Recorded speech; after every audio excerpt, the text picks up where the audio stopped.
night had wrapped the city in its embrace, its dark tendrils snaking through the alleyways and enveloping the streets in an eerie stillness.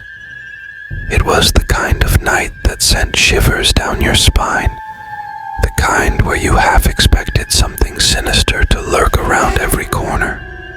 And it was on this chilling evening that I found myself boarding a jeepney, unknowingly stepping into an encounter that would haunt me for nights to come. As I climbed aboard the crowded jeepney, a sense of unease washed over me. The dim interior was illuminated only by the flickering fluorescent lights overhead, casting long shadows that danced eerily across the faces of my fellow passengers. I quickly took a seat near the back, trying to shake off the feeling of dread that clung to me like a second skin. The driver, a grizzled old man with a face weathered by years of late-night drives, cast a sideways glance at me as I settled into my seat. His eyes held a glint of something unsettling, and I couldn't help but feel a pang of discomfort at the way he seemed to study me, as though peering into the depths of my soul. As the jeepney rumbled to life and began its journey through the labyrinthine streets of the city, I couldn't shake the feeling that something was off. The air inside the vehicle grew thick with tension, each bump in the road sending a jolt of anxiety coursing through my veins. It wasn't long before the atmosphere took a decidedly sinister turn. The other passengers seemed to fade into the background, their faces blurring into indistinct shapes as my attention was drawn to the figure sitting directly across from me. It was a woman, her features obscured by the shadows, her eyes two glimmering orbs that seemed to pierce straight through me. I tried to look away, to focus on anything other than the unnerving sensation of being watched, but I found myself unable to tear my gaze from her. Her stare was like a weight pressing down on me, suffocating me with its intensity.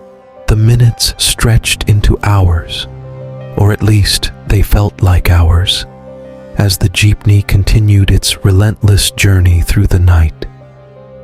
With each passing moment, the feeling of unease that had settled over me grew more potent, wrapping around me like a vice until I could scarcely breathe.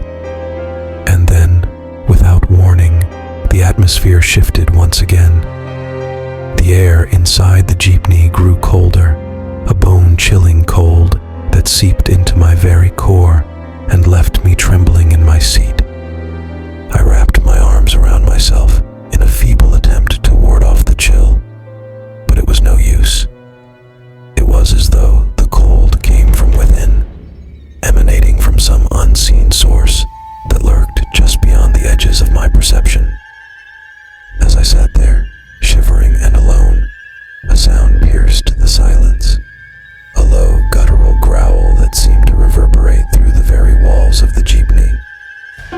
My heart leaped into my throat, pounding so loudly that I could hear it echoing in my ears. I glanced around frantically, searching for the source of the sound, but there was nothing to be seen. The other passengers sat perfectly still, their faces twisted into grotesque masks of terror, their eyes wide with fear. And then, as suddenly as it had begun, the growling stopped.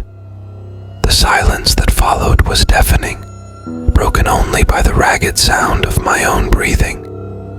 I wanted nothing more than to flee, to escape the confines of the jeepney and the horrors that lurked within it. But I found myself rooted to my seat, unable to move as though held in place by some unseen force. And then, just when I thought I couldn't bear it any longer, the jeepney lurched to a stop. I blinked in confusion, my mind struggling to make sense of what was happening. The driver turned to me, his eyes gleaming with a strange mixture of malice and amusement. "This is your stop," he said, his voice a low, gravelly whisper that sent shivers down my spine. I stumbled out of the jeepney, my legs trembling beneath me as I glanced around at my surroundings. The street was empty, bathed in the sickly glow of the flickering streetlights overhead. There was no sign of the other passengers, no trace of the horrors that had haunted me during the journey. As I watched the jeepney disappear into the night, a sense of profound relief washed over me. But even as I walked away, putting distance between myself and the nightmare I had just endured, I couldn't shake the feeling that it wasn't truly over, that somewhere out there, in the darkness that stretched beyond the edges of my vision, something sinister was still lurking, waiting to strike once again.